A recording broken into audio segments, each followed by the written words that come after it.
Welcome back. I'm going to show you how I made my historically accurate version of the Corpse Bride. Now the movie takes place in the Victorian era anyway, and since it's my favorite time period, I thought why not, it'll be really fun. So here is kind of where we are right now.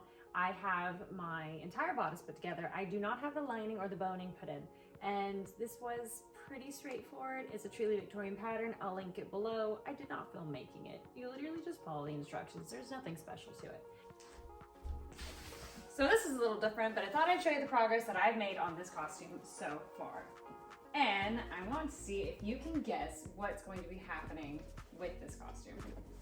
Okay, so of course, I'm going to have to put my lobster tail on for you. And I'm going to switch back to the white one instead of the red one. So still got my little lobster booty on. Let me stick my petticoat on. So many people have been writing me talking about how they think this dress looks like their absolute dream wedding dress. And I have to say, I agree. Okay, so got my petticoat on. Here's the skirt. I finished this last night. So proud of it. I even stuck my own label in it. And didn't bother hemming it. Still working on that. Let's see, so let me switch this around over here. Oh, I put it on wrong. Hold on, I have internal ties I need to release. So here's what the skirt looks like. I'm just gonna tie this up here. Just very pretty. I love this fabric. It just pleated up so nice. And here is my bodice so far. Let me stick this on. Not lined or anything, just thought I'd show you. And I have my little collar on. It's very pretty. The lace is really cool. It actually glows in the dark. So here's my costume. Beautiful, elegant, the epitome of grace. Let's fix it up now. So I just want one more moment, like really admiring this, because I can't believe what I'm about to do to it. It's just, it turned out so pretty and I love it. And I'm gonna go destroy it, but I can always make another one if I really, really like it, right? Okay, let's go destroy it.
So, here she is so far, looking pretty good.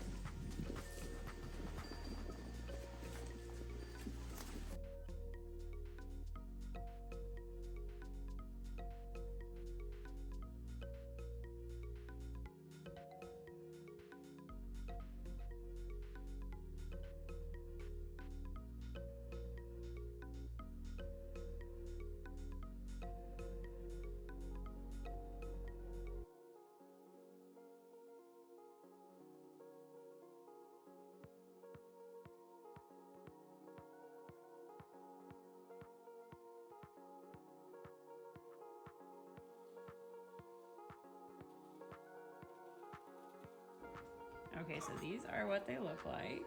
And then this is what they look like when they are painted.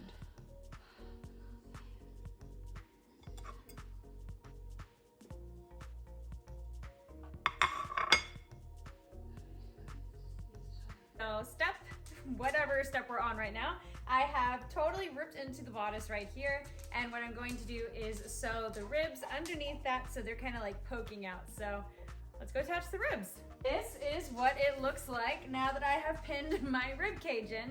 And it's basically going to go right here in this section. So now I'm going to go sew my ribs in and we'll see what it looks like after.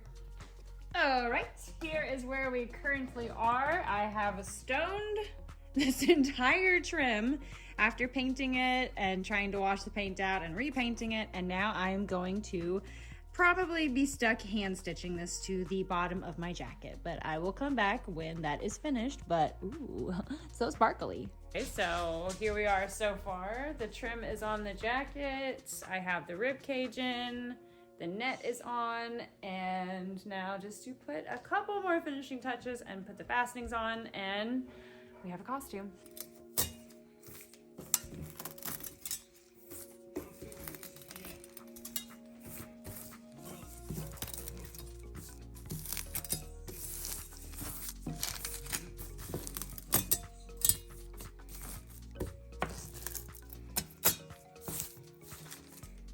Okay, that's probably good for that.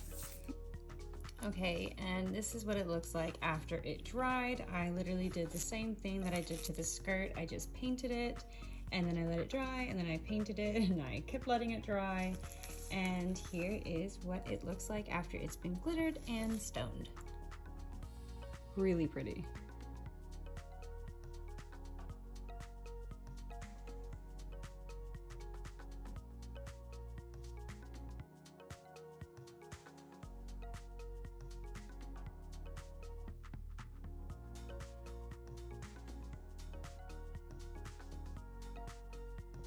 The vines were great because they dried in this dark blue color, and then it was more stones to give it that little hint of sparkle.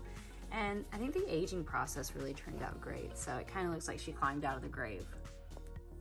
And what I'm doing right here is I'm taking my cheesecloth that I just ordered off of Amazon. It's already ripped up, looks fantastic. And I'm making it go over my skirt, kind of to mimic the swag or an apron on a bustle gown. And that was just pinning it into place, and now I'm going to sew it.